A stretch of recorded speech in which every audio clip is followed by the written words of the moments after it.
ഞാൻ വിശദമായ ഒരു സംസാരത്തിന് മുതിരുന്നില്ല. പ്രദീപ് സാറ് സൂചിപ്പിച്ച പോലെ, നമ്മുടെ മുൻ ജില്ലാ പ്രസിഡന്റ് പ്രദീപ് സാർ സൂചിപ്പിച്ച പോലെ, നമ്മുടെ 4/4/2024 നമ്മുടെ ഈ പവർ ഹൗസ് കോമ്പൗണ്ടിൽ ഒരു പ്രതിഷേധ പ്രകടനം നടത്തി വളരെ ഉജ്ജ്വലമായ എന്താണ് DA എന്നും എന്താണ് TR എന്നും അതെപ്രകാരമാണ് വൈദ്യുതി ബോർഡിൽ ദീർഘകാലം പണിയെടുത്ത് പിരിഞ്ഞ് ജീവിതത്തിന്റെ സായാഹ്നത്തിൽ രോഗങ്ങളോട് മല്ലടിക്കുന്ന മനുഷ്യരുടെ അവകാശമായി മാറുന്നത് എന്നും നമ്മൾ കൃത്യമായി വിശദീകരിക്കുന്നുണ്ട്. അന്ന് നമ്മൾ പറഞ്ഞ ഒരു കാര്യമുണ്ട്. ഇലക്ട്രിസിറ്റി ബോർഡിന്റെ ചരിത്രത്തിൽ തൊഴിലാളിയുടെയും ജീവനക്കാരുടെയും പെൻഷൻകാരുടെയും അവകാശങ്ങൾ എന്താണെന്ന് ബോധ്യപ്പെടുത്തിക്കൊണ്ട് ഒരു പുതിയ പന്ഥാവ് നമ്മുടെ പിന്മുറക്കാർക്ക് വേണ്ടി, ഈ സ്ഥാപനത്തിൽ പണിയെടുക്കുന്ന മനുഷ്യർക്ക് വേണ്ടി, ആത്മബോധമുള്ള തൊഴിലാളിക്കും ജീവനക്കാർക്കും വേണ്ടി തുറന്ന ഒരു സംഘടനയാണ്. ഈ സംഘടനയ്ക്ക് മറ്റു യാതൊരു വിധത്തിലുള്ള ഉദ്ദേശ്യവുമില്ല. ജീവനക്കാരന് നിയമപരമായി അർഹതപ്പെട്ട, പെൻഷൻകാരന് നിയമപരമായി അർഹതപ്പെട്ട, ഈ രാജ്യത്തെ നിലവിലുള്ള നിയമത്തിന്റെയും നിയമ സംവിധാനത്തിന്റെയും പിന്തുണയും പരിരക്ഷയുമുള്ള അവകാശങ്ങൾ, പാരമ്പര്യവും ശക്തിയും സംഘടിതമായ ശേഷിയുമൊക്കെ വീമ്പിളക്കി പ്രഹസനമാക്കി കാലിന്റെ ചുവട്ടിൽ നിക്ഷിപ്ത താല്പര്യത്തിന് വേണ്ടി ചതച്ച് അരയ്ക്കുന്ന നികൃഷ്ടവർഗമായി വൈദ്യുതി ബോർഡിലെ ട്രേഡ് യൂണിയനുകളും പതിറ്റാണ്ടുകളുടെ പാരമ്പര്യമുള്ള പെൻഷൻ സംഘടനയും അധപ്പതിച്ചപ്പോൾ ഇതല്ല വൈദ്യുതി ബോർഡിലെ ജീവനക്കാരനും പെൻഷൻകാരനും വേണ്ടി എടുക്കേണ്ട നിലപാടെന്നും, ആ നിലപാടിന് ശക്തിയില്ലെങ്കിൽ, അന്തസ്സില്ലെങ്കിൽ, രാഷ്ട്രീയ സ്വാധീനമില്ലെങ്കിൽ നിയമപരമായ പരിരക്ഷയുള്ള അവകാശം സംരക്ഷിക്കാൻ വേണ്ടിയാണ് ഈ രാജ്യത്തെ നീതിന്യായ കോടതികൾ എന്ന് പറയുന്ന ഭരണഘടനയുടെ സത്ത ഉയർത്തിപ്പിടിച്ചുകൊണ്ട് പോരാട്ടത്തിന് ഇറങ്ങിയവരാണ്. അന്ന് നമ്മൾ പറഞ്ഞിരുന്നു, ഈ ഉത്തരവ് 29/7/24 ഉത്തരവ് 1 മാസത്തെ സമയം ഞങ്ങൾ തരുന്നു, 1 മാസത്തെ സമയം നിങ്ങൾക്ക് തരുന്നു. അത് ഉപയോഗിച്ച് ആ സമയത്തിനുള്ളിൽ ഈ ക്ഷാമാശ്വാസത്തിന്റെ ഉത്തരവ് നടപ്പിലാക്കിയില്ലെങ്കിൽ കേരളത്തിന്റെ വൈദ്യുതി ബോർഡിലെ CMDയും പവർ സെക്രട്ടറിയും കേരള ഹൈക്കോടതിയുടെ വരാന്തയിൽ വെച്ച് നമുക്ക് കണ്ടുമുട്ടാം എന്ന് നമ്മൾ പറഞ്ഞിരുന്നു. അത് പറഞ്ഞത് ആണ്ടിലൊരിക്കൽ ശ്രാദ്ധമൂട്ടി പിരിഞ്ഞു പോകുന്ന വൈദ്യുതി ബോർഡിലെ തൊഴിലാളി സംഘടനകളെ പോലെയല്ല. അവർക്ക് കുടപിടിച്ചു കിടക്കുന്ന, എഴുന്നേറ്റ് നിൽക്കാൻ ജീവനില്ലാതെ ആരുടെയെങ്കിലും ഈളയും ഞോളയും ഇന്ന് വളരാൻ ഇരിക്കുന്ന പരാതങ്ങളായ പെൻഷൻകാരുടെ സംഘടനയെ പോലെയല്ല. ഈ സംഘടന അത് പറയുന്നത് അത് മനസ്സിലാക്കിക്കൊണ്ടാണ്, അത് പ്രയോഗിക്കാൻ വേണ്ടിയാണ്, അതിൽ ഉത്തമമായ വിശ്വാസമുള്ളത് കൊണ്ടാണ്, അതിനെ ജീവശ്വാസമായി കണക്കാക്കുന്നത് കൊണ്ടാണ്. ഞങ്ങൾ മരിച്ചു വീഴുന്നതുവരെ ഈ സ്ഥാപനത്തിലെ ജീവനക്കാരന്റെയും പെൻഷൻകാരന്റെയും ആനുകൂല്യങ്ങളും അവകാശങ്ങളും സംരക്ഷിക്കുവാൻ ഈ സംഘടന പ്രതിജ്ഞാബദ്ധമാണ്. അങ്ങനത്തെ ഒരു സാഹചര്യം ഈ വൈദ്യുതി ബോർഡിൽ എക്കാലത്തും സുസ്ഥിരമായി വൈദ്യുതി ബോർഡിലെ പെൻഷൻകാരനും ജീവനക്കാരനും അവന്റെ ശിഷ്ടജീവിതം കഴിച്ചുകൂട്ടാനുള്ള ഒരു സാഹചര്യം അന്തസ്സുള്ള ഭരണകൂടം, അന്തസ്സുള്ള മാനേജ്മെന്റ്, ത്രികക്ഷി കരാറിനെ അടിസ്ഥാനമാക്കി, ദീർഘകാല കരാറിനെ അടിസ്ഥാനമാക്കി സംജാതമാക്കുന്ന ആ സാഹചര്യം ഉണ്ടായാൽ അന്ന് ഈ സംഘടന പിരിച്ചുവിടുവാൻ പോലും പെൻഷനേഴ്സ് കൂട്ടായ്മ തയ്യാറാണ്. ഞങ്ങൾക്കല്ലാതെ ആരുടെയെങ്കിലും കൊടി ചുമന്ന് ശിഷ്ടജീവിതം കഴിച്ചുകൂട്ടാനും, ചത്തുകിടക്കുമ്പോൾ ആരുടെയെങ്കിലും കൊടി മേലെ പുതപ്പിച്ച് എഴുന്നേറ്റ് വരുമെന്ന പ്രത്യാശയോടെ ഇരിക്കാനുമുള്ള സംഘടനയല്ല ഇത്. അന്ന് നമ്മൾ പറഞ്ഞ കാര്യം അക്ഷരാർത്ഥത്തിൽ നമ്മൾ ശരിവയ്പ്പിച്ചിരിക്കുകയാണ്. ഇനി ഈ കുലദ്രോഹികൾക്ക്, ഈ തൊഴിലാളി വഞ്ചകർക്ക്, ഈ പെൻഷൻകാരെ അവരുടെ ശിഷ്ട മാംസം തിന്ന് ജീവിക്കുന്ന നരഭോജികൾക്ക് എന്തെങ്കിലും കുരുത്തക്കേട് കാണിക്കാനുണ്ടെങ്കിൽ ഹൈക്കോടതിയുടെ ഡിവിഷൻ ബെഞ്ചിൽ അപ്പീലിന് പോകാം. അത് നിങ്ങൾ ചെയ്യണം. നിങ്ങളുടെ കുലത്തൊഴിലനുസരിച്ച്, നിങ്ങളുടെ പാരമ്പര്യമനുസരിച്ച് നിങ്ങൾ അനുവർത്തിച്ചു വരുന്ന തൊഴിലാളി ദ്രോഹ, പെൻഷൻ ദ്രോഹ നടപടികൾക്കനുസരിച്ച് നിങ്ങൾ അതിനു പോയി പെൻഷൻ കൂട്ടായ്മയെ പരാജയപ്പെടുത്താൻ വരെ ശ്രമിച്ചേക്കാം. പക്ഷേ അതുകൊണ്ടൊന്നും നിൽക്കുന്ന സംഘടനയല്ല ഈ പെൻഷനേഴ്സ് കൂട്ടായ്മ. ത്രികക്ഷി കരാർ പാലിച്ച് മാസ്റ്റർ ട്രസ്റ്റ് പ്രവർത്തനക്ഷമമാക്കുവാൻ 6/9/24 ഈ സർക്കാരിനെ കൊണ്ട് എല്ലാ കുബുദ്ധികളും ഒന്നിച്ചു ശ്രമിച്ചിട്ടും ഉത്തരവ് പുറത്തിറക്കിച്ച സംഘടനയാണ്. ആ ഉത്തരവ് തലയണ താഴെ വെച്ച് ആരെങ്കിലും ഉറങ്ങുകയും ആ ഉത്തരവിന്റെ ബലത്തിൽ ഒരു വിദഗ്ധ കമ്മിറ്റിയെ ഉണ്ടാക്കി ആരെങ്കിലും പിണ്ണം വയ്ക്കാൻ ആഗ്രഹിക്കുന്നുണ്ടെങ്കിൽ ആ ഉത്തരവ് നടപ്പാക്കുവാൻ കേരള ഹൈക്കോടതിയിൽ പെൻഷനേഴ്സ് കൂട്ടായ്മ അടുത്ത ഹർജി കൊടുത്തിരിക്കുകയാണ്.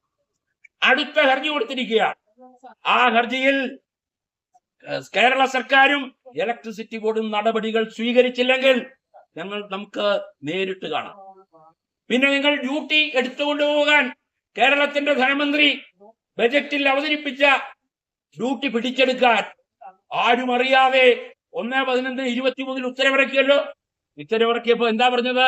അന്ന് രാവിലെ കേരളത്തിന്റെ ചീഫ് സെക്രട്ടറി മാസ്റ്റർ ട്രസ്റ്റ് പുനരുജ്ജീവിപ്പിക്കുന്നതിന് വേണ്ടി പെൻഷനേഴ്സ് കൂട്ടായ്മയെയും മാനേജ്മെന്റിനെയും വിളിച്ച് തെളിവെടുത്തുകൊണ്ടിരുന്നപ്പോ അതിന്റെ ഫലമാണ് 1/11/23 ഇറങ്ങിയ പെൻഷൻ വ്യവസ്ഥ ലംഘിച്ചുകൊണ്ടുള്ള ഉത്തരവെന്ന് പറഞ്ഞ നാണംകെട്ട പരനാറികളാണ് ഈ സ്ഥാപനത്തിലെ ആളുകൾ എന്ന് നമ്മൾ മനസ്സിലാക്കും. അതായത് എഴുത്തും വായനയും അറിയാവുന്ന, കൂട്ടി വായിച്ചാൽ മലയാളവും ഇംഗ്ലീഷും മനസ്സിലാക്കാൻ കഴിയാത്തതോ കഴിഞ്ഞിട്ട് അങ്ങനെ അല്ലെന്ന് നടിക്കുന്നതോ ആയ കാപട്യത്തിന്റെ മുഖങ്ങളാണിവർ എന്ന് നാം തിരിച്ചറിയണം. എന്തു സംഭവിച്ചു? 2 കോടതി ലക്ഷ്യ കേസുകളിൽ 6/9/24 ഈ ഉത്തരവിറക്കിക്കൊള്ളാമെന്ന് കേരള ഹൈക്കോടതിയിൽ മുട്ടുകുത്തി എന്ന് പറഞ്ഞു. 6/9/24 ഉത്തരവിന് നിദാനമായ ചർച്ചയാണ് ഈ സ്ഥാപനത്തിലെ 60,000-ഓളം വരുന്ന മനുഷ്യർക്ക് പെൻഷൻ കൊടുക്കുവാൻ ബാധ്യതയുള്ള ഒരു ട്രസ്റ്റിനെ അതിനെ പ്രവർത്തിപ്പിക്കുവാൻ വേണ്ടി അഹോരാത്രം പണിയെടുത്ത പെൻഷനേഴ്സ് കൂട്ടായ്മയെ കരിവാരിത്തേക്കാൻ കാണിച്ചാൽ ആ കരിയൊന്നും പറ്റുന്ന ശരീരമല്ലോ ഈ പെൻഷനേഴ്സ് കൂട്ടായ്മയുടെ. ഈ ശരീരത്തിൽ അഴുക്കില്ല. ഈ പെൻഷനേഴ്സ് കൂട്ടായ്മയുടെ സംഘടനയിൽ ആരുടെയും ഔദാര്യമില്ല. ആരെയും ആശ്രയിച്ചല്ല ഞങ്ങൾ ജീവിക്കുന്നത്. ഈ സ്ഥാപനത്തിൽ 29, 30, 35 കൊല്ലം പണിയെടുത്ത് പിരിഞ്ഞ സമൂഹത്തിലെ നിലവാരവും അന്തസ്സും മാന്യതയും ഈ സ്ഥാപനത്തിനോടുള്ള കൂറും പുലർത്തി പ്രവർത്തിക്കുന്ന സംഘടനയാണെന്ന് മണിയാർ വിഷയത്തിൽ ഈ സംഘടന എന്ത് നിലപാടെടുത്തു? കേരളത്തിന്റെ നിയമസഭയിൽ കേരളത്തിന്റെ മുഖ്യമന്ത്രിയും വൈദ്യുതി വകുപ്പ് മന്ത്രിയും തമ്മിൽ കലഹിക്കുന്ന രംഗം വരെ കേരള നിയമസഭയിൽ ഉണ്ടാക്കിയ സംഘടനയാണ്. കേരളത്തിലെ വാർത്താ മാധ്യമങ്ങൾ മണിയാർ വിഷയത്തെ കൊണ്ടുവരുവാനുള്ള സാഹചര്യം ഒരുക്കിയ സംഘടനയാണത്. കേരളത്തിലെ വാർത്താ ചാനലുകൾ സായാഹ്ന ചർച്ചയ്ക്ക് മണിയാർ വിഷയമായി എടുക്കേണ്ടി വരുന്ന സാഹചര്യം ഉയർത്തിക്കൊണ്ടുവന്നത് അത് ഞങ്ങൾക്ക് ജീവിക്കാൻ വേണ്ടിയല്ല, ഈ സ്ഥാപനത്തിന്റെ ഭദ്രതയ്ക്ക് വേണ്ടിയാണ്. ഞങ്ങൾ പണിയെടുത്ത ഈ സ്ഥാപനം ഇനിയും നിലനിൽക്കണം എന്നുള്ളതുകൊണ്ടാണ്. അപ്പൊ അതുകൊണ്ട് ഈ സംഘടന മുന്നോട്ട് തന്നെ പോകും. കഴിഞ്ഞ ദിവസം ആരോ പറഞ്ഞു, ഇത് വക്കീല് ജഡ്ജിയുടെ കാലെ വീണ് ഇടക്കാല ഉത്തരവ് മേടിച്ചതാണ്. 21 തീയതിക്ക് കേസ് മാറ്റി. മനസ്സിലായോ? ഇതാരാണ് ഇത് ഇറക്കി വിടുന്നത്? ഇത് ശത്രു കൂടാരത്തിലെ മിസൈലുകളാണ്. വിവരം കെട്ടവരുടെ ദൗർബല്യങ്ങളെ ചൂഷണം ചെയ്യാനുള്ള ശ്രമമാണ്. KSEB പെൻഷനേഴ്സ് കൂട്ടായ്മ എന്ത് ചെയ്യുന്നു എന്ന് ഈ നാട്ടിലെ മനുഷ്യർക്കറിയാം, ജീവനക്കാർക്കറിയാം, പെൻഷൻകാർക്കറിയാം, കേരളത്തിലെ വാർത്താ മാധ്യമങ്ങൾക്കറിയാം. ഇന്നലെ ഹൈക്കോടതി ഈ ഉത്തരവ് പുറപ്പെടുവിച്ചപ്പോൾ ഹൈക്കോടതിയുടെ ഉത്തരവ് ഇന്ന് ഉച്ച കഴിഞ്ഞ് മാത്രമേ പ്രസിദ്ധപ്പെട്ടുള്ളൂ. നിങ്ങൾക്കറിയാം, ഉത്തരവ് വന്നു കഴിഞ്ഞാൽ അത് ഷോർട്ട് ഹാൻഡിൽ സ്റ്റെനോ എഴുതിയെടുത്ത് ജഡ്ജി പോയതിനു ശേഷം പിറ്റേ ദിവസം രാവിലെ അത് ഇംഗ്ലീഷിലേക്ക് ട്രാൻസ്ലേറ്റ് ചെയ്ത് നമ്മുടെ സാധാരണ വായിക്കുന്ന ഭാഷയിലേക്ക് മാറ്റി ഉച്ചയ്ക്കാണ് സാധാരണ ഉത്തരവ്. ഏറ്റവും ചുരുങ്ങിയത് 1 ദിവസം കൊണ്ട് ഉത്തരവിറക്കാൻ കഴിയും, ചിലപ്പോൾ 1-2 ദിവസവും.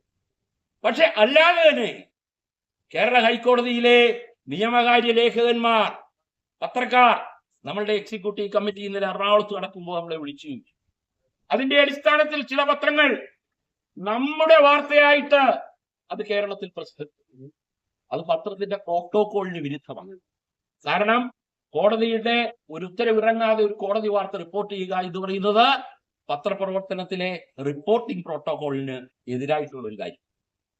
അതിനെ പോലും മറ്റൊരു രീതിയിൽ അതിലംഘിച്ചുകൊണ്ട് അല്ലെങ്കിൽ ഉപയോഗപ്പെടുത്തിക്കൊണ്ട് നമ്മളോടത് വിശദീകരണം ചോദിക്കാൻ കേരളത്തിലെ വളരെ പ്രസിദ്ധമായ പത്രങ്ങൾ തയ്യാറായിട്ടുണ്ടെങ്കിൽ അത് ഈ സംഘടനയിൽ ആ പത്രസ്ഥാപനത്തിനുള്ള വിശ്വാസമുണ്ടായി. ഇനി എന്താണ് DADR? ഇപ്പൊ DADRനെ കുറിച്ച് ആർക്കും ഒരു അനക്കമില്ല. 2022 ജനുവരി മാസം വരെയുള്ള DADR കുടിശ്ശിക ഇലക്ട്രിസിറ്റി ബോർഡിലെ മുഴുവൻ ജീവനക്കാർക്കും കുടിശ്ശിക സഹിതം. DADRന്റെ ഉത്തരവിറങ്ങാൻ 10/1/2022 ഇലക്ട്രിസിറ്റി ബോർഡിന്റെ ഫുൾ ഡയറക്ടർ ബോർഡ് യോഗം ഇറക്കിയ ഉത്തരവനുസരിച്ച് നമുക്ക് 7/21 വരെയുള്ള ക്ഷാമത്തെയും ക്ഷാമാശ്വാസം അതിന്റെ കുടിശ്ശിക 3 തവണയായി കാശായിട്ട് പെൻഷൻ തന്നു. അന്ന് കേരളത്തിന്റെ വൈദ്യുതി ബോർഡിന്റെ CMD ആയിരുന്ന ഡോക്ടർ B അശോകിന് നമ്മൾ ഇത് സംബന്ധിച്ച് നിവേദനം കൊടുക്കുമ്പോൾ അദ്ദേഹം നമ്മളോട് പറഞ്ഞൊരു കാര്യമുണ്ട്. ഈ ബോർഡിന്റെ സാമ്പത്തിക സ്ഥിതി വളരെ മോശമാണ്, എങ്ങനെയാണ് നിങ്ങൾക്ക് ഈ ആനുകൂല്യം കിട്ടുന്നത്? അന്ന് നമ്മൾ പറഞ്ഞു, ഞങ്ങളുമായി ഏർപ്പെട്ടിട്ടുള്ള ഇലക്ട്രിസിറ്റി ബോർഡിൽ അന്നുണ്ടായ സംഘടനയുമായി ഏർപ്പെട്ടിട്ടുള്ള, അല്ലാതെ അന്നത്തെ പൗരാണിക പെൻഷൻ ഭൂതലിംഗങ്ങളുമായിട്ടല്ല. അവർക്കതിന് നേരവില്ലായിരുന്നു. ആ ഭൂതലിംഗങ്ങൾക്ക് മാസ്റ്റർ ട്രസ്റ്റ് മേടായിരുന്നു, പെൻഷൻ ഫണ്ട് മേടായിരുന്നു. കാരണം എന്താ? 16 കോടി രൂപയുടെ മെത്തപ്പുറത്ത് മലർന്ന് കിടക്കുകയായിരുന്നു. കണ്ടവന്റെ കാശ് പ്രതിമാസം പെൻഷനിൽ നിന്ന് പിടിച്ച് വയറ് വീർപ്പിച്ച് ഊർക്കം വലിച്ച് കിടന്നുറങ്ങിയായി. പക്ഷെ ഇലക്ട്രിസിറ്റി ബോർഡിൽ അന്നുണ്ടായിരുന്ന ഇന്നത്തെ ട്രേഡ് യൂണിയൻ നേതൃത്വം പഠിക്കണം, കണ്ടു മനസ്സിലാക്കണം. ഇന്നത്തെ തൊഴിലാളി അത് മനസ്സിലാക്കണം. സർക്കാരിന്റെ വ്യവസ്ഥകൾക്കെതിരെ പ്രതിഷേധിച്ചുകൊണ്ട്, സമരം ചെയ്തുകൊണ്ട്, മാർച്ച് നടത്തിക്കൊണ്ട് ഈ സ്ഥാപനത്തിൽ കമ്പനിയിലേക്ക് മാറ്റിയ ജീവനക്കാരന്റെയും പെൻഷൻകാരന്റെയും ജീവിതത്തിൽ ശാശ്വതമായ സുരക്ഷ ഉറപ്പാക്കിക്കൊണ്ടുണ്ടാക്കിയ ത്രികക്ഷി കരാർ. ആ ത്രികക്ഷി കരാറിൽ അന്നത്തെ പെൻഷൻ സംഘടനയില്ല. അപ്പൊ ഇവനെയൊക്കെ എന്താ ചെയ്യേണ്ടത്? ഇവരൊക്കെ പണി നിർത്തി കടലാവണക്കിന്റെ ഇലപറിച്ച് ബലിയിട്ട് പഠിക്കണം. അതാണ് ചെയ്യേണ്ടത്. അതാണ് സത്യത്തിൽ ചെയ്യേണ്ടത്. അപ്പൊ അങ്ങനെ ഉണ്ടാക്കിയ കരാർ അനുസരിച്ച്, കരാറിന്റെ 2E എന്ന് പറയുന്ന വ്യവസ്ഥ അനുസരിച്ച്, 2ാം വകുപ്പിലെ 5ാം ഉപവകുപ്പ് അനുസരിച്ച് ക്ഷാമാശ്വാസവും ക്ഷാമബത്തയും ഉൾപ്പെടെയുള്ള ആനുകൂല്യങ്ങൾ കാലാകാലങ്ങളിലുള്ള പരിഷ്കരണത്തോടൊപ്പം ഞങ്ങൾ തന്നുകൊള്ളാം. ആരാ പറഞ്ഞിരിക്കുന്നത്? കേരളത്തിലെ അന്നത്തെ സർക്കാരിന്റെ പ്രതിനിധിയായിട്ട് ഊർജ്ജ വകുപ്പ് സെക്രട്ടറിയാണ് പറഞ്ഞത്. ഇലക്ട്രിസിറ്റി ബോർഡിന്റെ അന്നത്തെ പ്രതിനിധിയായിട്ട് CMD ആണ് പറഞ്ഞിരിക്കുന്നത്. കേരളത്തിലെ വൈദ്യുതി ബോർഡിലെ അന്നുള്ള 11 സംഘടനകളുടെ പ്രതിനിധിയായി 22 പേരോടാണ് പറഞ്ഞിരിക്കുന്നത്. ഇലക്ട്രിസിറ്റി ബോർഡിലെ മുഴുവൻ ജീവനക്കാർ, നമ്മൾ അന്നത്തെ ജീവനക്കാരാണ് ബഹുഭൂരിപക്ഷം. പെൻഷനേഴ്സ് കൂട്ടായ്മയിലുള്ളവർ ബഹുഭൂരിപക്ഷം അന്നത്തെ ജീവനക്കാരാണ്. ആ കരാർ അനുസരിച്ച് 2016 2021 ഇൻഡസ്ട്രിയൽ ഡിസ്പ്യൂട്ട് ആക്ടിന്റെ 1947 വ്യവസായ തർക്ക നിയമത്തിന്റെ 18ാം വകുപ്പ് അനുസരിച്ച് മാനേജ്മെന്റും തൊഴിലാളികളും തമ്മിൽ ഏർപ്പെട്ടിട്ടുള്ള ദീർഘകാല കരാറിന്റെ ആർട്ടിക്കിൾ 5(1) എന്ന് പറയുന്ന വ്യവസ്ഥ അനുസരിച്ച് 2016 പറയുന്നു, കേന്ദ്ര സർക്കാർ ഉപഭോക്തൃ വില സൂചിക ലേബർ ബ്യൂറോ പ്രഖ്യാപിച്ചാൽ അന്ന് കണക്ക് കൂട്ടി നിശ്ചയിച്ചിരിക്കുന്ന സമവാക്യം അനുസരിച്ച് ഇലക്ട്രിസിറ്റി ബോർഡിലെ പെൻഷൻകാരനും ജീവനക്കാരനും ക്ഷാമാശ്വാസവും ക്ഷാമബത്തയും 2021 ദീർഘകാല കരാർ അതിലെ അതേ വ്യവസ്ഥയിൽ പറയുന്നു, എല്ലാ ജനുവരി മാസവും എല്ലാ ജൂലൈ മാസവും ക്ഷാമബത്തയും ക്ഷാമാശ്വാസവും നൽകും. കരാർ ഒപ്പിട്ടവരെവിടെ? കരാർ ഒപ്പിട്ടവരില്ലേ എവിടെ? ഇലക്ട്രിസിറ്റി ബോർഡിലെ ട്രേഡ് യൂണിയനുകൾ വ്യവസായ തർക്ക നിയമം അനുസരിച്ച് ഒപ്പിട്ടിട്ടുള്ള ഒരു കാര്യത്തിൽ കേരള സർക്കാരിന് എന്ത് കാര്യം? കേരള സർക്കാർ അതിൽ കക്ഷിയാണോ? അല്ല. കേരള സർക്കാരിന് എന്ത് കാര്യം? പണിമുടക്കണം, അന്തസ്സായി പണിമുടക്കണം. അല്ലാതെ അടുത്ത വീട്ടിൽ നിന്ന് പിടിച്ചത് അച്ഛന് ആകുമ്പോൾ അടുക്കള വഴി ഇറങ്ങി ഓടരുത്. മനസ്സിലായോ? അനാശാസ്യത്തിന് അടുത്ത വീട്ടിൽ പോയത് സ്വന്തം അച്ഛനാണ് എന്ന് കണ്ട് അടുക്കള വഴി ഇറങ്ങി ഓടരുത്. ഭരിക്കുന്ന സർക്കാരിന്റെ മുഖം നോക്കി, കൊടിയുടെ നിറം നോക്കി തൊഴിലാളിയെ വഞ്ചിക്കരുത്, തൊഴിലാളിയെ വഞ്ചിക്കരുത്. അന്തസ്സായി പറയണം, അന്തസ്സായി പറയണം. പണിമുടക്കിന് 28/2/25 മുമ്പ് ഇവിടെ പണിയെടുക്കുന്ന എല്ലാവരുടെയും 28 കെട്ട് നടത്തും എന്ന് പറഞ്ഞിട്ട് സ്വന്തം കൈ കൊണ്ട് ഒപ്പിട്ട കരാർ അംഗീകരിപ്പിക്കാൻ കഴിയാത്ത കഴുതകൾ ഈ പണി നിർത്തി പോകണം, ഈ പണി നിർത്തി പോകണം. വേറെ വല്ല ഞാൻ നേരത്തെ പറഞ്ഞ പണിക്ക് പോകണം. കടലാവണക്കിന്റെ ഇല പറിച്ച് ബലിയിട്ട് പിടിക്കണം. നേരെ ജോലിയെ ബലിയിടാൻ പോലും അറിയാൻ പാടില്ല. അതാ മനസ്സിലായോ? അതിന് പോണം. എന്നിട്ട് അതിന്റെ കണ്ടെടുത്താണ് ഇവന്റെ തലക്കിട്ട് നോക്കി അടിക്കേണ്ടത്. കടലാവണക്ക് ഒടിയാത്തൊരു സാധനമാണ്, അതുകൊണ്ടാണ് കടലാവണക്കിന് അടിക്കുന്നു പറയും. അപ്പൊ ആ പണിയാണ് ചെയ്യേണ്ടത്, മനസ്സിലായോ? ഇതൊന്നും കണ്ടിട്ടും കേട്ടിട്ടും ഒരു മട്ടുമില്ല. ഇപ്പൊ കുറെ നേരമായിട്ട് അനക്കിയില്ല. നേരത്തെ കോളാമ്പി ഉണ്ടായിരുന്നു. എന്താ പറഞ്ഞത്? DADR കുടിച്ച് കൊടുക്കാത്തത് എന്താ? ഇൻകം ടാക്സ് വരും, എല്ലാവർക്കും ആദായ നികുതി വരും. നമ്മളിങ്ങനെ ആദായം കൊണ്ട് മുറ്റിരിക്കുക. അപ്പൊ ആദായ നികുതി ഒഴിവാക്കാൻ വേണ്ടി 4-ാം മാസം തരും. 4-ാം മാസം, ഈ 4-ാം മാസമാകുമ്പോ എന്നിറങ്ങിയ ഉത്തരവാ? കഴിഞ്ഞ ഓഗസ്റ്റിൽ ഇറങ്ങിയ ഉത്തരവാ. അപ്പൊ 4 4 8 അല്ലേ? ഇന്നെത്രയാ? ഇന്ന് 8. 9-ാം മാസം. 9-ാം മാസമൊക്കെ പോരെ അല്ലേ? 9 മാസം 9 ദിവസം 9 നാഴിക 9 വിനാഴിക. അതാണ് അങ്ങനെ പറയും. അത് മതി. എവിടെ എവിടെ നുണ പറയാതെ ശീലിക്കണം. ആരെങ്കിലും അവിടെ സെക്രട്ടേറിയറ്റിൽ ചെല്ലുമ്പോ ചെവിയിൽ ഓതട്ട് വിളിച്ചു പറഞ്ഞാൽ പോരാ. സെക്രട്ടേറിയറ്റിൽ എന്താ അവിടെ ചായ കൊണ്ടു നടക്കുന്നതിന് ഉള്ള അംഗീകാരമില്ലാത്തവരാണ് ഇവിടുത്തെ ട്രേഡ് യൂണിയൻ. എന്താ പറഞ്ഞത്? ഇതാണ് കാരണം. ഇതല്ല കാരണം. എന്താ കാരണം? ഇലക്ട്രിസിറ്റി ബോർഡിന്റെ കടബാധ്യത 2022, 23, 24 വർഷങ്ങളിൽ സർക്കാർ ഏറ്റെടുത്തു. എന്തിനു വേണ്ടിയാ? നമ്മളെ നന്നാക്കാനല്ല.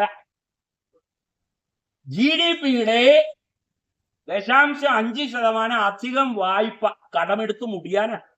വായ്പ കേന്ദ്രത്തിൽ നിന്ന് കിട്ടണമെങ്കിൽ മാനദണ്ഡം അതാണ്. അതുകൊണ്ട് ഇത് ഇങ്ങോട്ടിട്ടേക്ക് ഞങ്ങൾ പിടിച്ചോളാം, ഇങ്ങോട്ട് അപ്പിയിട്ടേക്ക് ഞങ്ങൾ കൊണ്ടുപോകണം.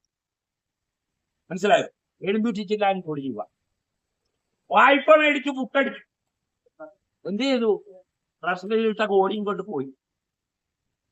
അതാ സൂക്ഷയില്ലാത്തവന്റെ മുതല് നാണയില്ലാത്തവൻ കട്ടുകൊണ്ട് പോകും. DAയുമില്ല KAയുമില്ല. എന്നിട്ട് ഒരു ഉത്തരവ് എന്താണ്? നിലവിലുള്ള എന്തെങ്കിലും ആനുകൂല്യം ഇനി പരിഷ്കരിക്കണമെങ്കിൽ, പുതുതായിട്ട് എന്തെങ്കിലും ആനുകൂല്യം കൂടി കൊടുക്കണമെങ്കിൽ ഏമാന്റെ ഏറാൻ മൂളികളായിരിക്കണം. സർക്കാരിന്റെ അംഗീകാരം വേണം. അത് പറയടോ, അത് വാവളിച്ചു പറയൂ. നമ്മളെ ഭരിക്കുന്ന സർക്കാർ ഞങ്ങളുടെയും നിങ്ങളുടെയുമല്ല സർക്കാർ, ഈ നാട്ടിലെ ജനങ്ങളുടെ മൊത്തം സർക്കാരല്ലേ. നമ്മുടെ സർക്കാർ ഇങ്ങനെ പറഞ്ഞിട്ടുണ്ട്, അതുകൊണ്ട് കൊടുക്കാൻ പറ്റില്ല എന്ന് അന്തസ്സോടുകൂടി പറയൂ, അഭിമാനത്തോടുകൂടി പറയൂ. എന്തിനാണ് ഈ തലയെ മുണ്ടിട്ട് നടക്കുന്നത്? അങ്ങനെ പറഞ്ഞില്ലെങ്കിൽ പെൻഷനേഴ്സ് കൂട്ടായ്മ പറയിക്കും. പെൻഷനേഴ്സ് കൂട്ടായ്മ കൊങ്ങയ്ക്ക് പിടിച്ചു പറയിപ്പിക്കും. അതാണ് നമ്മുടെ കേസിൽ നടക്കുന്നത്. ഇനി ഞാൻ കേസിലേക്ക് വരാം. 3 സെന്റൻസ് കൊണ്ട് കിട്ടിയത്. എന്താണ് കേസ്? എന്താണ് കേസ് എന്ന് പറഞ്ഞാൽ? കേസ് എന്താ? നമ്മുടെ കേസ് എന്ന് പറയുന്നത് ത്രികക്ഷി കരാറിലെ 2E വകുപ്പ് അനുസരിച്ചും ഇലക്ട്രിസിറ്റി ആക്ടിലെ 133-ാം വകുപ്പ് അനുസരിച്ച് രൂപപ്പെടുത്തിയിട്ടുള്ള ഈ ത്രികക്ഷി കരാറിലെ ഈ 2E വകുപ്പ് അനുസരിച്ചും വ്യവസായ തർക്ക നിയമം അനുസരിച്ച് ട്രേഡ് യൂണിയനുകളും മാനേജ്മെന്റ് തമ്മിൽ ഏർപ്പെട്ടിട്ടുള്ള ഉഭയകക്ഷി കരാർ അനുസരിച്ച് ക്ഷാമബദ്ധയും ക്ഷാമാശ്വാസവും അംഗീകരിച്ച് അനുവദിച്ചിട്ടില്ല. അത് നിഷേധിക്കുവാൻ 2 കേന്ദ്ര നിയമങ്ങളുടെ അടിസ്ഥാനത്തിൽ ഏർപ്പെട്ടിട്ടുള്ള കരാറുകളും വ്യവസ്ഥയും അധിലംഘിക്കുവാൻ ഒരു പവർ സെക്രട്ടറിയുടെയോ ധനകാര്യ വകുപ്പ് സെക്രട്ടറിയുടെയോ ഉത്തരവ് കൊണ്ട് കഴിയില്ല. മനസ്സിലായോ? അത് സ്റ്റാറ്റ്യൂട്ടറി ഒബ്ലിഗേഷനാണ്, നിയമപരമായ ബാധ്യതയാണ്. ആ ബാധ്യതയെ മറികടക്കാൻ വാറോല കൊണ്ട് കഴിയില്ല. അതിന് മറ്റൊരു നിയമനിർമ്മാണം നടത്തും. പക്ഷേ ഒരു കേന്ദ്ര നിയമത്തിനെതിരെ സംസ്ഥാനത്തിന് അതിന് വിരുദ്ധമായ ഒരു നിയമനിർമ്മാണം നടത്താൻ ഈ വാദമേ ഞങ്ങൾക്കുള്ളൂ. എന്താ ഇലക്ട്രിസിറ്റി ബോർഡ് വന്നിട്ട് പറഞ്ഞത്? കള്ളനും പോലീസും കളിക്കായിരുന്നു 2-3 ദിവസം. എന്താ പറഞ്ഞത്? ഞങ്ങൾ ഈ കുടിശ്ശിക അംഗീകരിച്ച് അനുവദിച്ചതാ ഉത്തരവിറക്കിയിട്ടുണ്ട് എന്ന കാര്യം സമ്മതിച്ചു. പക്ഷേ ഞങ്ങൾ ചായ കുടിക്കാൻ കൂടിയപ്പോ, ഞങ്ങളുടെ ഡയറക്ടർ ബോർഡ് യോഗം കൂടിയപ്പോ സർക്കാരിന്റെ പ്രതിനിധികൾ സർക്കാരിന്റെ അംഗീകാരമില്ലാതെ ഇത് കൊടുക്കുന്നതിനെ എതിർക്കുന്നു. അപ്പൊ സർക്കാരില്ലേ ഈ നാട്ടിൽ? സർക്കാരില്ലേ? നമ്മുടെ സർക്കാരിനോട് രാഷ്ട്രീയ സ്വാധീനം ഉപയോഗപ്പെടുത്തി പരിഹരിക്കാൻ താറുംപാറ്റി പോയ ആളുകളല്ലേ? നിങ്ങളുടെ സർക്കാരിന് അല്ലെങ്കിൽ നമ്മുടെ സർക്കാരിനോട് നമ്മൾ പറയണ്ടേ? എല്ലാം 28 കെട്ടി തരാന്ന് പറഞ്ഞതല്ലേ? മനസ്സിലായോ? ഇത് പറഞ്ഞു. സർക്കാരിന്റെ അഭിഭാഷകൻ എന്താ പറഞ്ഞത്? ഞങ്ങൾ അറിഞ്ഞിട്ടില്ല. സർക്കാരിന്റെ അഭിഭാഷകൻ പറഞ്ഞത് ഞങ്ങൾ അറിഞ്ഞിട്ടില്ല. കോടതി എന്ത് പറഞ്ഞു? ഇത് സംബന്ധിച്ച് നിങ്ങൾക്ക് കിട്ടിയിട്ടുള്ള, ഇലക്ട്രിസിറ്റി ബോർഡിന് കിട്ടിയിട്ടുള്ള സർക്കാരിൽ നിന്നുള്ള എന്താ അറിയിപ്പോ എഴുത്തുകുത്തുകളോ രേഖകളോ എന്തെങ്കിലും ഉണ്ടെങ്കിൽ സർക്കാർ വിഭാഗം അഭിഭാഷകന് തായ്പ കൊടുക്കണം. കൊടുത്തതിന് ശേഷം സർക്കാരിന് ഇക്കാര്യത്തിൽ പറയാനുള്ളത് അടുത്ത അവധിക്ക് സർക്കാർ അഭിഭാഷകൻ പറയണം. 2 ദിവസം അനക്കയില്ല. 2 ദിവസം കുത്തിയിട്ടും കുലുക്കിയിട്ടും അലക്കയില്ല. അവസാനം കോടതി പറഞ്ഞു എന്തെങ്കിലും പറയാനുണ്ടെങ്കിൽ 22/7/2025 പറയണം എന്ന് പറഞ്ഞു. അപ്പൊ എന്താ പറഞ്ഞത്? 21-ാം തീയതി ഒരു സ്റ്റേറ്റ്മെന്റ് കൊടുത്തു. കേസിലേക്ക് നമ്മൾ പ്രവേശിച്ചിട്ടില്ല. ഒരു ഇടക്കാല ആവശ്യത്തിന്മേലാണ് വാദങ്ങൾ. വന്നിട്ട് പറഞ്ഞു ഈ ഇലക്ട്രിസിറ്റി ബോർഡിന്റെ കടം ഞങ്ങൾ ഏറ്റെടുത്തു. അങ്ങനെ ഏറ്റെടുത്തപ്പോ സർക്കാർ ഒരു ഉത്തരവ് ഇറക്കിയിട്ടുണ്ട്. ആ ഉത്തരവ് നിലവിലുണ്ട്. ആ ഉത്തരവനുസരിച്ച് ഇത്തരം ആനുകൂല്യങ്ങൾ കൊടുക്കണമെങ്കിൽ സർക്കാരിന്റെ മുൻകൂർ അനുമതി വേണം. അതാണ് കാരണം. അപ്പൊ കോടതി എന്ത് പറഞ്ഞു? ആ വാദം നിലനിൽക്കില്ല. അതുകൊണ്ട് ഇടക്കാല ആവശ്യം അംഗീകരിക്കും. അപ്പൊ പറഞ്ഞു ഞങ്ങൾക്ക് പേത്താൻ സുല്ല് ഒന്നുകൂടി ചോദിക്കണം. പേത്താൻ എന്ന് പറയില്ലേ അല്ലെ? സുല്ല് പറഞ്ഞ പിന്നെ മുദ്രയിക്കാൻ പറ്റില്ല. അപ്പൊ ഒന്നുകൂടി ചോദിക്കണം. ഒന്നുകൂടി ചോദിച്ചിട്ട് ഇന്നലെ വന്നപ്പോ കോടതി പറഞ്ഞു സുല്ലൊക്കെ കഴിഞ്ഞു, ഇനിയില്ല. അതുകൊണ്ട് 29/7/24 അനുസരിച്ചുള്ള കുടിശ്ശിക കൊടുക്കേണ്ട 10 മാസം കഴിഞ്ഞു. ഒന്നുകിൽ അത് ഒന്നിച്ചു കൊടുക്കണം, അല്ലെങ്കിൽ തവണകളായിട്ട് അടുത്ത മാസം മുതൽ കൊടുക്കണം. ഇതാണ് നമ്മുടെ കേസിന്റെ ഇപ്പോഴത്തെ അവസ്ഥ. നമ്മുടെ കേസ് എന്ന് പറയുന്നത് ഇതല്ല. ഈ കരാറുകളെ അതിലംഘിച്ചുകൊണ്ട് ആരോ പറഞ്ഞ പോലെ ക്ഷാമബത്തെയും ക്ഷാമാശ്വാസവും മറ്റ് കരാർ ലംഘനങ്ങളും ഉൾപ്പെടെയുള്ള കാര്യങ്ങൾ പരിഹരിച്ച് ഇതുവരെ നമുക്ക് ഡ്യൂ ആയിട്ടുള്ള ക്ഷാമബത്തെയും ക്ഷാമാശ്വാസവും മുഴുവൻ കുടിശ്ശികയോടും കൂടി തരണം. നമ്മൾ മാത്രമല്ല പറഞ്ഞത്. നമ്മൾ മാത്രമല്ല, ഈ സംഘടന അങ്ങനെ പ്രവർത്തിക്കുന്നതല്ല. ഈ സ്ഥാപനത്തിൽ 26 കൊല്ലം പണിയെടുത്ത് പിരിഞ്ഞ സബ് എഞ്ചിനീയറായി സർവീസിൽ കയറി AE ആയിട്ട് റിട്ടയർ ചെയ്ത ഒരു മനുഷ്യന്റെ സേവനാന്ത ആനുകൂല്യങ്ങൾ നഷ്ടപ്പെടുന്നത് 8.5 ലക്ഷം രൂപയാണ്. 8.5 ലക്ഷം രൂപ. നിങ്ങളൊക്കെ പോയിന്ന് കണക്ക് കൂട്ടി പഠിക്കണം. അല്ലെങ്കിൽ ഇതിനകത്ത് പണി ചെയ്യുന്ന ജീവനക്കാരുണ്ടല്ലോ, എന്റെ പ്രിയപ്പെട്ട ജീവനക്കാർ, നിങ്ങൾക്ക് എസ്റ്റാബ്ലിഷ്മെന്റ് ഒക്കെ കൈകാര്യം ചെയ്യുന്ന ഓഫീസർ, ഒന്ന് നോക്കണം. DA/DR കുടിശ്ശിക നിഷേധിക്കുന്നതുകൊണ്ട് എത്ര ലക്ഷം രൂപ നിങ്ങൾക്ക് നഷ്ടമാകും. അല്ലാതെ കാലത്തെ കുളിച്ച് ഒടുക്കിറങ്ങി ആന്തുപൊട്ടും പൂത്ത് വന്നിരുന്ന് ഉച്ചയ്ക്ക് ഭക്ഷണവും കഴിച്ച് അവിയലും സാമ്പാറും ഉണ്ടാക്കുന്ന കാര്യവും പറിച്ച് തിരിച്ചു പോയാൽ പോരാ. ഇത് മനസ്സിലാക്കണം, ഇത് പഠിക്കണം. കാരണം ഇത് നമ്മളുടെ ജീവിതത്തിന്റെ പ്രശ്നമാണ്. നമ്മളുടെ ശിഷ്ടകാലത്ത് ജീവിക്കേണ്ട വരുമാനമാണിത്. നമുക്ക് മരുന്ന് വാങ്ങാനുള്ളതാണിത്. ഒരു പനി വന്നാൽ നമ്മുടെ പെൻഷൻ ആനുകൂല്യങ്ങൾ തീർന്നു. നമ്മുടെ വീട്ടിൽ ഒരാൾക്ക് ഒരു അസുഖം വന്നാൽ നമ്മുടെ പെൻഷൻ ആനുകൂല്യങ്ങൾ തീർന്നു. പിറ്റേ ദിവസം മുതൽ നമ്മൾ തെരുവ് തെണ്ടികളാണ്. മാസ്റ്റർ ട്രസ്റ്റിൽ പണമില്ല, DA ഇല്ല, DR ഇല്ല. ആര് നിങ്ങളെ ചുമക്കും? ഒരുത്തനും ചുമക്കില്ല. അപ്പോ ഇതാണ് ഇതിന്റെ സാഹചര്യം. 1/22 മുതൽ റിട്ടയർ ചെയ്തിട്ടുള്ള ആളുകൾ അവരുടെ ടെർമിനൽ ലീവ് സറണ്ടറിൽ വന്നിട്ടുള്ള വ്യത്യാസം എഴുതി തരാൻ സബ്മിഷൻ എഴുതി കൊടുക്കണം. കോടതി ഉത്തരവ് എന്ന് ചോദിച്ചാൽ എഴുതി തരാൻ സബ്മിഷൻ എഴുതി കൊടുക്കണം. നിങ്ങളുടെ ഗ്രാറ്റുവിറ്റിയിൽ ഉണ്ടായ നഷ്ടം എത്രയാണെന്ന് കണക്കാക്കണം. അതിനെതിരെ അന്തസ്സുള്ളവരാണ്, ആത്മാഭിമാനമുള്ളവരാണ്, അവകാശബോധമുള്ളവരാണെങ്കിൽ അതിനെതിരെ പ്രതികരിക്കണം, പോരാടണം, കൂട്ടായ്മയെ പിന്തുണയ്ക്കണം. അതാണ് നിങ്ങളുടെ കർത്തവ്യം. അതാണ് നിങ്ങളുടെ കടമ. മനസ്സിലായോ? ആ ചരിത്രപരമായ ഉത്തരവാദിത്വം ഈ സ്ഥാപനത്തിലെ ജീവനക്കാരും തൊഴിലാളികളും ഏറ്റെടുത്താൽ മാത്രമേ നമുക്കിതിനെ വിജയപ്രദമാക്കി മാറ്റാൻ കഴിയും.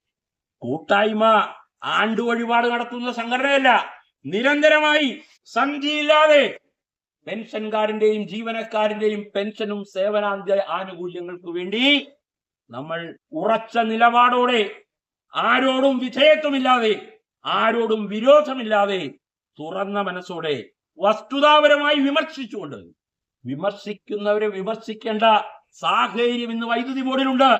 വൈദ്യുതി ബോർഡിലെ ട്രേഡ് യൂണിയനുകൾ ഇത്തരം കാര്യങ്ങൾ മനസ്സിലാക്കണം, പഠിക്കണം.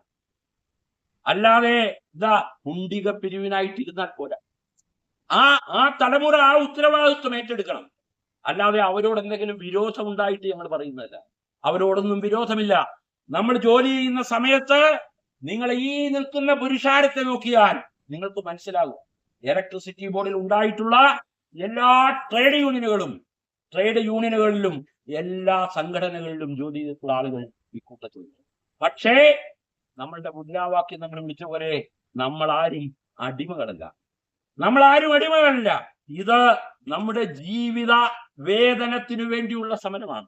നമുക്ക് മരുന്ന് വാങ്ങാനുള്ള സമരമാണ്. നമുക്ക് മാത്രമല്ല, നമ്മുടെ പിന്നാലെ ഈ സ്ഥാപനത്തിൽ നിന്ന് പടിയിറങ്ങുന്ന ഓരോരുത്തർ, മനസ്സിലായി, അത് ഉൾക്കൊള്ളുവാൻ, അതിന്റെ സന്ദേശവാഹകരാകുവാൻ പെൻഷൻ കൂട്ടായ്മയുടെ ഈ സമര ഭടന്മാരെ ആഹ്വാനം ചെയ്തുകൊണ്ട്, ഈ സ്ഥാപനത്തിലെ ജീവനക്കാരെ ആഹ്വാനം ചെയ്തുകൊണ്ട് ഞാൻ നിർത്തുന്നു. നന്ദി.